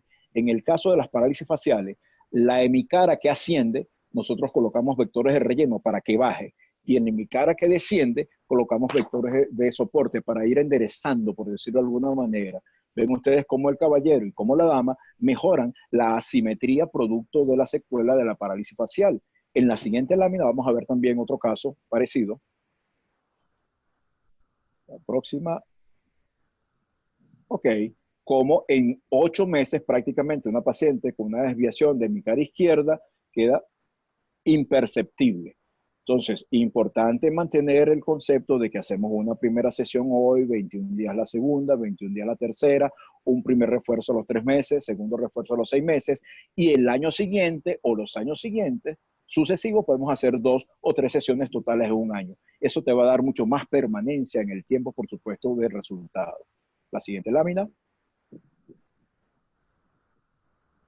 Este es un paciente ya con una lipodistrofia grado 4, donde hicimos realmente un tratamiento de ensamblaje, de reconstrucción social de rostro, porque ¿cuál es una de las mayores quejas que tienen este tipo de pacientes con lipodistrofia secundaria? Que su apariencia, por decirlo de alguna manera cadavérica, produce cierto rechazo social. Entonces, para ellos es sumamente importante la reincorporación a sus hábitos diarios a través de este tipo de diseño, pues diseño de rostro único o combinado. La próxima, y creo que es la última,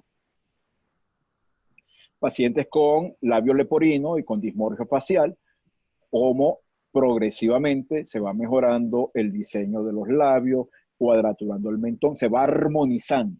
Esta armonización es realmente la que nos permite a nosotros entonces estar respondiendo a una necesidad sentida del paciente, darle mucho más armonía y buscar una imagen que no es tan saludable a la imagen lo más cercano a la salud. Y creo que esta es la última diapositiva de lo que estamos en este momento hablando. Bueno, efectos secundarios, creo que son 3 o 4 diapositivas. Si el paciente está consumiendo hierro por algún problema sanguíneo, es posible que se logren estas manchas. Fíjense cómo los pacientes se tatúan realmente aplicándole el plasma. Entonces, un criterio de exclusión son aquellos pacientes que están tomando tratamientos con hierro o para cuadros anémicos, porque se los pueden tatuar los pacientes. La próxima. Otro efecto secundario que puede verse en los pacientes, fíjense, es la necrosis por plasma.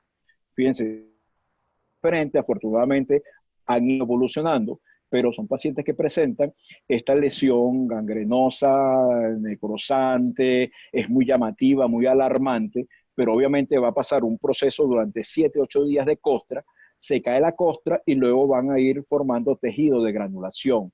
Es muy poco el efecto de secuela que queda. Para este tipo de pacientes hay que ayudarlos terapéuticamente también con el PRP o con sustancias cicatrizantes, pero además requieren de 2 tipos de tratamientos bioral. El aciclovir, la ciclomicina, y requieren también de metronidazol. Eso es lo que le estamos agregando. ¿Por qué puede ocurrir la necrosis? Bien sea por cuestiones inherentes a la paciente, por sobresaturación del tejido o porque el plasma se aplicó caliente. El plasma tiene que estar frío completamente o a temperatura normal, temperatura ambiente o frío, porque el plasma caliente lesiona esas estructuras, sobre todo la punta nasal. La siguiente creo que es otra también de complicaciones. La siguiente lámina. Ok, fíjense este edema. Son 1, 2, 3, 4, 5, 6, son 8 secuencias. La primera, la paciente al día siguiente, a las 24 horas, esa reacción súper inflamatoria, una reacción prácticamente de un edema grave.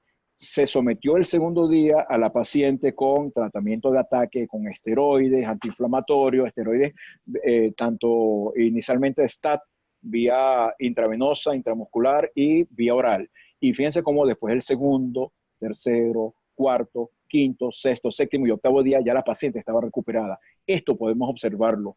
¿Qué es lo que pasaba con la paciente? La paciente, dentro de la anamnesis, nos refirió que ella era muy sensible a las picaduras de insectos.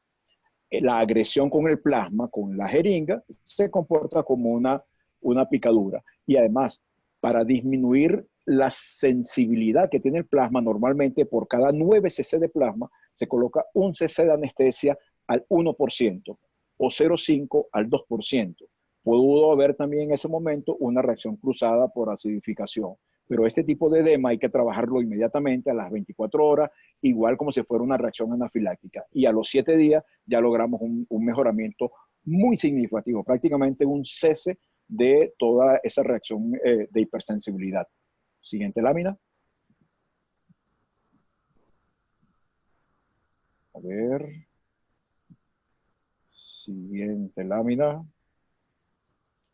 Ok, y entonces El otro efecto secundario, creo que está después de esta, es la presencia de granulomas o plasminomas.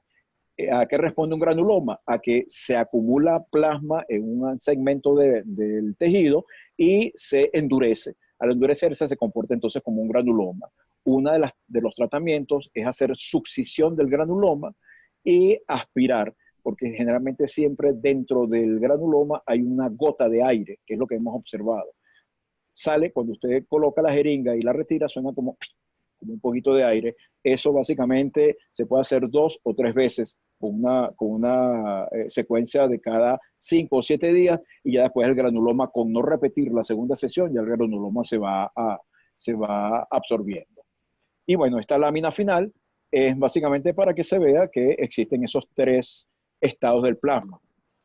Y en esta otra lo que estamos viendo es que en el caso corporal generalmente sustituimos la cánula por catéter 14, catéter 16 o eventualmente el 18, y en el caso de facial sustituimos también la jeringa de bioplastía por una jeringa sencilla de 3 ml, 5 ml o 10 ml, y sobre todo una aguja calibre 21 o 22. Y creo que ya terminamos toda la charla, tratando por supuesto de darla en el tiempo de estos 120 minutos, un curso que normalmente se da en 2 o 3 días, agradeciendo la colaboración de la doctora Tabitha, que se encargó de las diapositivas, de Carlos, que en tiempo récord pasó a formato PDF, de la doctora Priscila, y por supuesto todos ustedes que han estado 2 horas escuchando, además de las interrupciones que entran normalmente por el teléfono, pero espero que hayamos podido pues extender y que por lo menos dar una inquietud. Estamos ahorita en preelaboración del libro, estamos hablando con las editoriales, ya este sería el segundo libro por nuestra parte, exclusivamente para plasmodelados y su técnica. Exacto. Y déjame ver. Para Chile, creo que si todo cambia, si todo mejora, vamos a estar en junio con el Dr. Néstor e tentando fazer para o Brasil agora. Vamos tentar organizar com ele pelo menos o curso online por esse momento. Aí quem tiver interesse, entra em contato comigo, com a Tabitha, que a gente, para esse momento do corona, vai tentar organizar o online. Quem sabe ele consegue vir para o meeting de setembro. E para Chile, se todo está bem também, em junho, Dr. Néstor está con nosotros en Chile. Tabitha. Y próximamente también para Venezuela. En Venezuela también estamos ya reacondicionando los cursos, y también nos vamos a traer a la doctora Priscila, a la doctora Tabitha, a Carlos para acá, para Venezuela, cuando mejoren las condiciones. Esperemos gracias. que sea pronto. Quiero mucho ir para Venezuela. Ahora todos vamos ligar la câmera. Acender. Atender, né? Para tomarmos uma foto também. Y gracias por las felicitaciones que estoy leyendo, tanto de de mis compañeros venezolanos, coterráneos, como de todas las... venezolanos acá. Sí, nosotros por ahí también Colombia. Colombia. Sí, estuvimos recientemente en Santa Marta también, justamente antes de la cuarentena. Estuvimos dando varios cursos allá también. Estuvimos en Cartagena, esperamos ir a Medellín, Chile, por supuesto Argentina, Buenos Aires, Brasil, Uruguay, Paraguay, México, República Dominicana, Panamá, Costa Rica y todo. Espero que no se me haya pasado ningún. Ecuador. Pase una vuelta al mundo. Ahí iremos todo el equipo completo, doctoras. Sí, exacto. Ahora vamos a sacar una foto. Ok.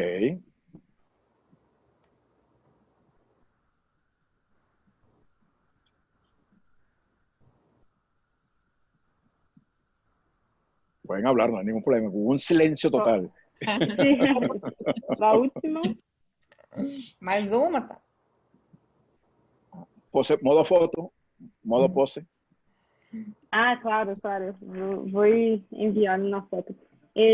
Muchas gracias a todos. Nestor, foi um prazer